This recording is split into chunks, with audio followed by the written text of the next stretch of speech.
For this video, I'm gonna talk about Kubernetes, and I don't know if I'm gonna separate them all for like networking and storage and all that configuration.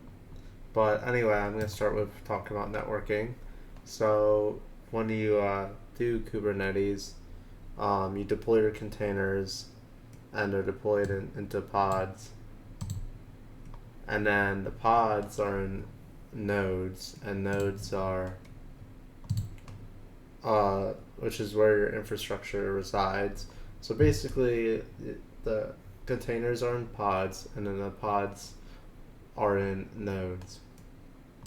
So in terms of networking, each pod receives its own IP address, and because they all have their own IP address, it allows them to communicate all the pods with each other. And there are two ways that a pod could get its own IP address. One is through Kubernetes.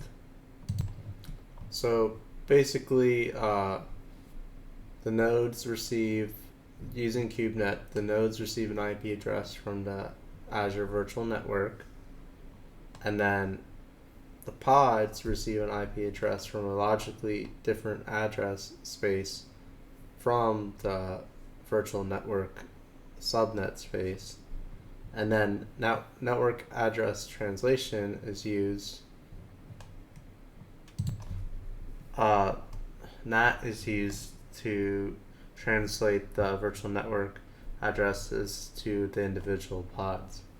So that's one way, and then the other way is Azure Container Networking Interface. And that way, every pod gets its own IP address from the subnet, and then it can be accessed directly. But there's one problem with this. It could lead to IP address exhaustion, which means there might not be enough IP addresses for all of the different pods if you have a lot of them. So that's could be a problem.